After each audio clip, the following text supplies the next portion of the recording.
Bab 19. Di kamar lain, Adele dan Albert sudah menidurkan kedua anaknya, kini mereka berbagi peluh di atas peraduan. Di saat yang lain mulai makan malam, mereka malah berolahraga panas di kamarnya. Awalnya Albert sedang menidurkan Seza, tetapi Adele tiba-tiba meminta jatahnya. Albert tidak dapat menolak kemauan istrinya, karena ia juga menginginkannya.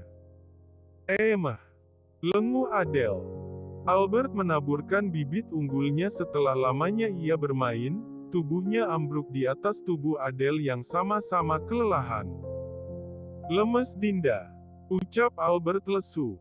Dinda juga capek, Kakanda, ucap Adele. Kriting.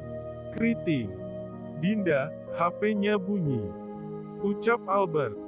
Kamunya awas dulu, aku mau lihat siapa yang nelpon, ucap Adele. Albert pun melepaskan pedangnya yang masih terbenam di dalam gua. Dia turun dari atas tubuh istrinya kemudian berguling ke samping. Adele mengambil HP-nya melihat siapa yang menghubunginya.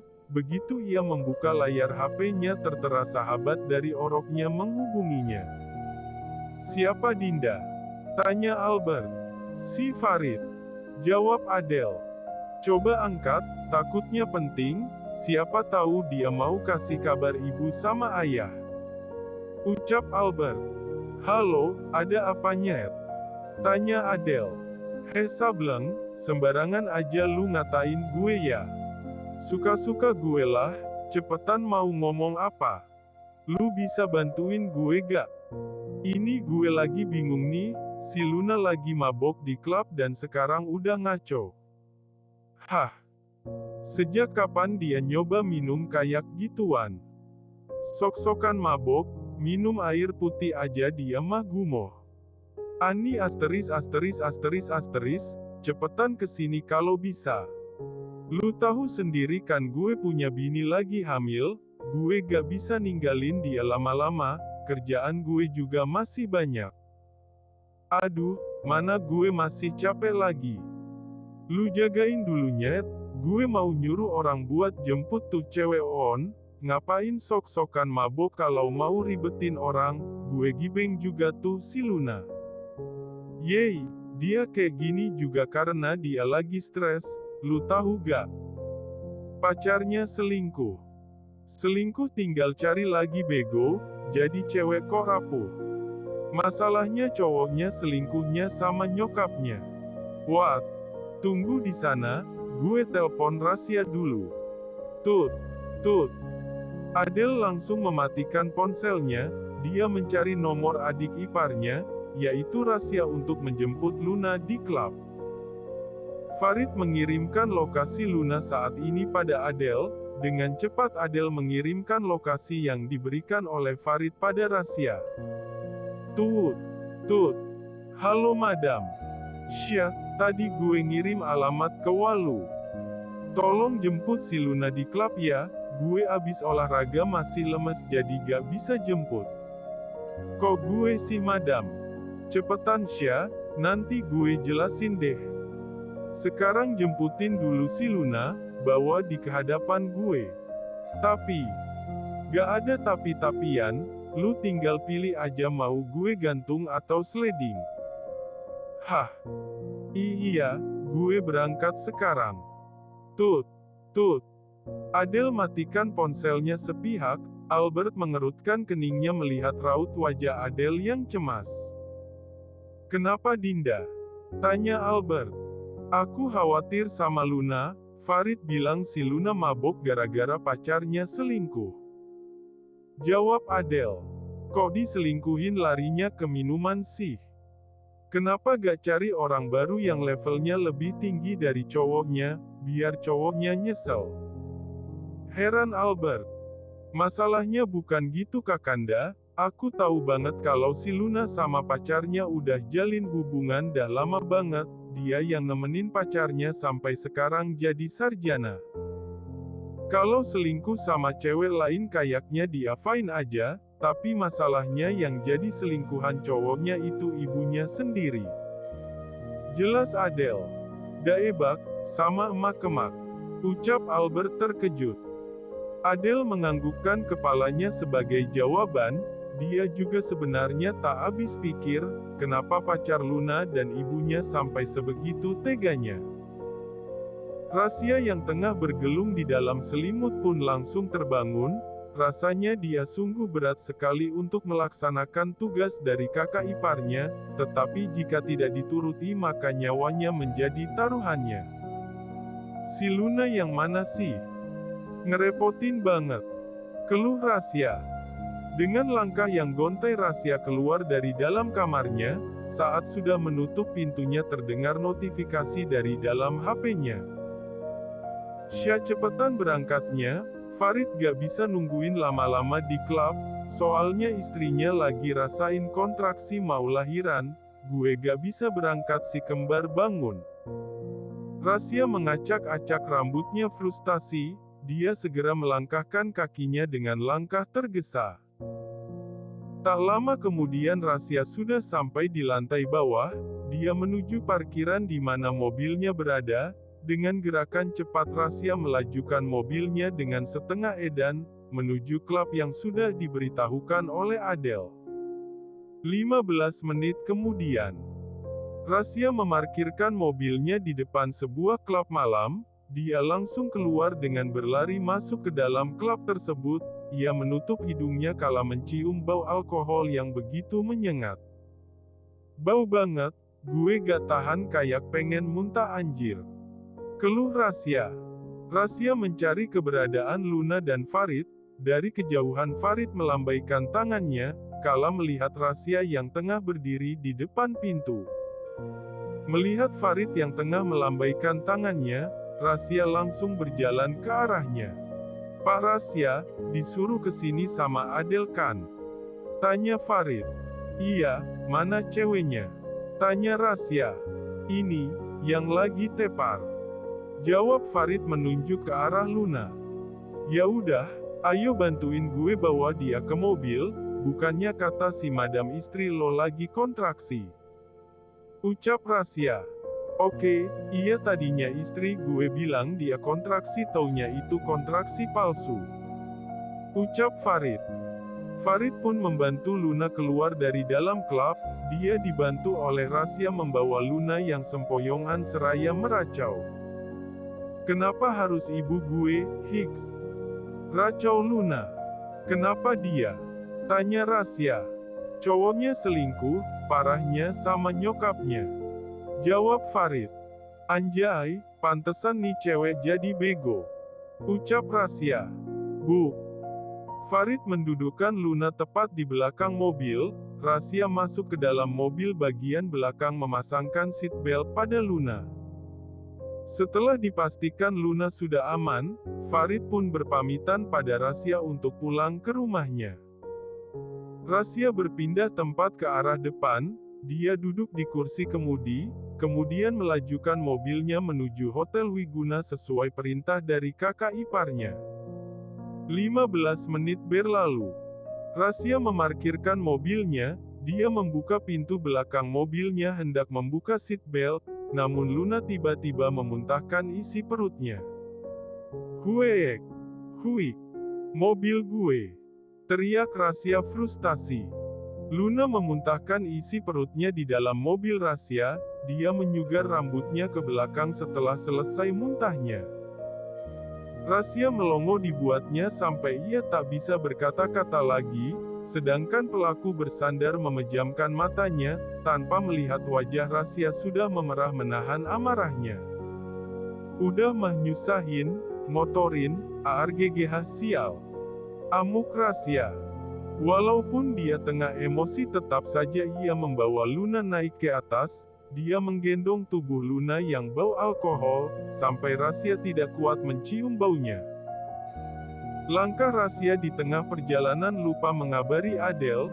Dia bingung harus membawa Luna ke kamar mana. Akhirnya ia memutuskan untuk menghampiri resepsionis meminta kamar yang kosong.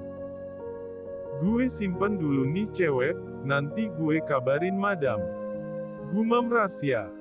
Resepsionis memberikan kartu kamar pada Rasia.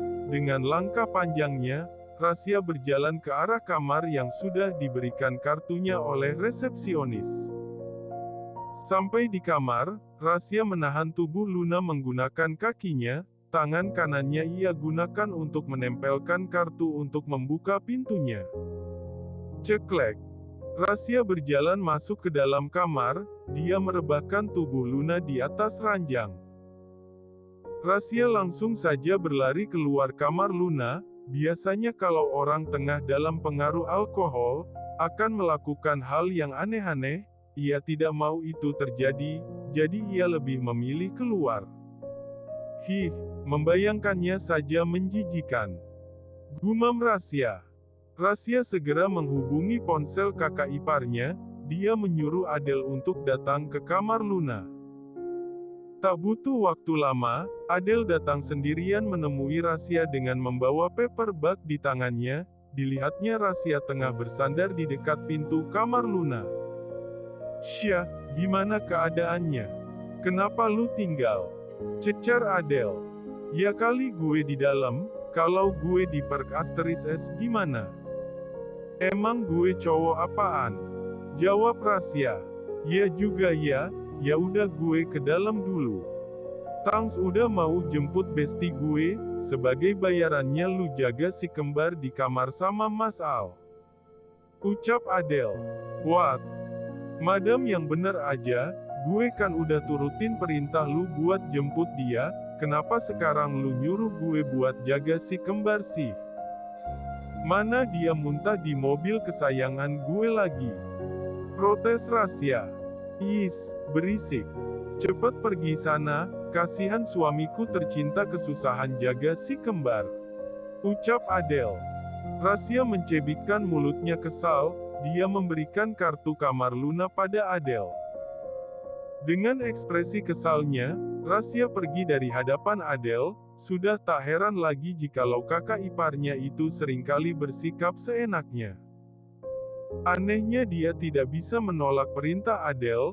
Rasya pun menaiki lift menuju kamar kakaknya, untuk menjaga si kembar sesuai perintah Adele.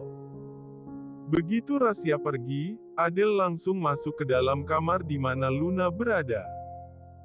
Dia melihat penampilan Luna yang acak-acakan, bau alkohol begitu menyengat berasal dari baju yang dipakai Luna.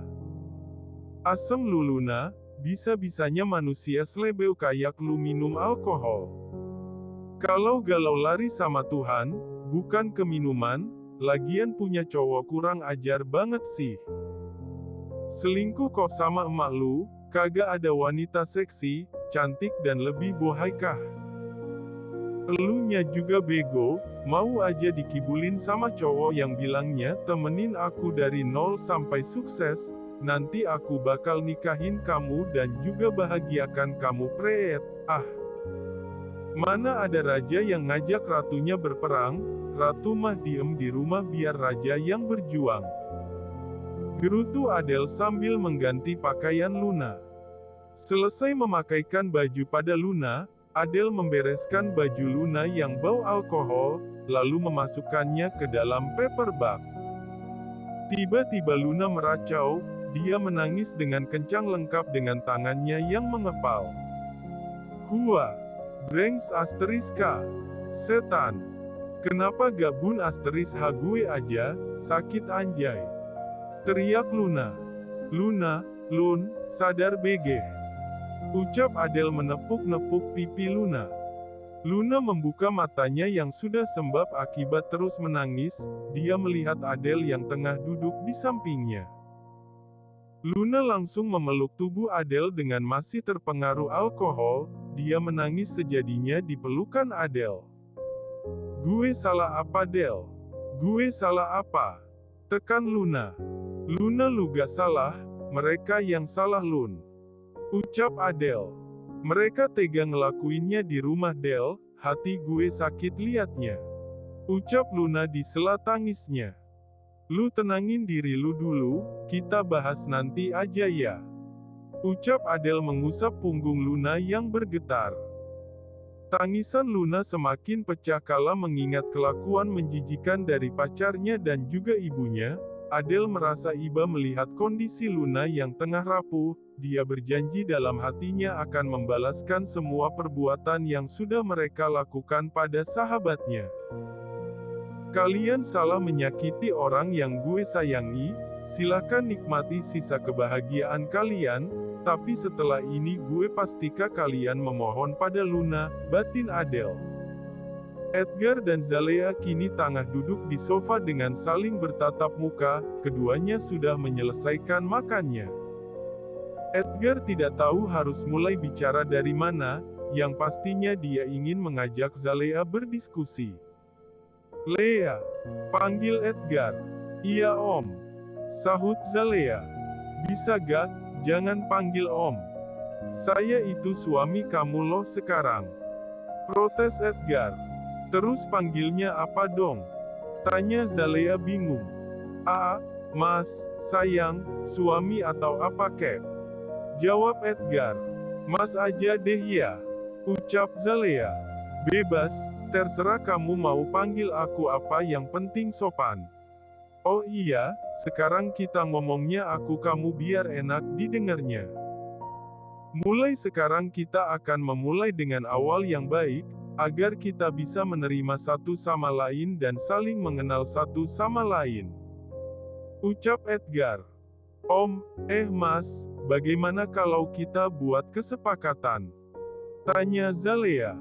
Kesepakatan seperti apa? Tanya Edgar menaikkan sebelah alisnya. Zalea terdiam sejenak, dia harus memikirkan benar-benar kesepakatan yang akan ia bicarakan dengan Edgar. Dia tidak mau mempermainkan pernikahan, jadi ia memutuskan untuk menerima semuanya tanpa terkecuali. Bagaimana kalau kita pacaran? Maksudnya pacaran setelah nikah. Dimana kita gak boleh tidur satu kasur, rutinitas lainnya layaknya suami istri, tetapi kalau urusan tidur bareng kayaknya enggak dulu deh. Nanti kalau kita emang sudah saling menerima satu sama lain atau sudah ada benih-benih cinta di hati kita, maka kita akan melakukannya. Jelas Zalea dengan ragu. Aku mengerti maksudmu, aku akan menjaga batasanku. Aku juga tidak akan memaksakan kehendakku padamu, aku akan menunggu kau siap kalau masalah urusan ranjang. Lebih baik kita nikmati waktu untuk saling menerima, itu saja bagiku sudah cukup. Ucap Edgar. Oh oke mas. Ucap Zalea gugup. Oh iya, aku tidak akan memintamu merubah penampilanmu. Tetapi di sini aku tetaplah suamimu, aku ingin kau berhenti balapan dari mulai sekarang. Tidak boleh bekerja, cukup diam di rumah menyambutku datang dan keluar dari rumah harus atas izinku. Ucap Edgar. Yah, padahal balapan itu udah jadi hobiku mas. Ucap Zalea lesu. Tidak boleh.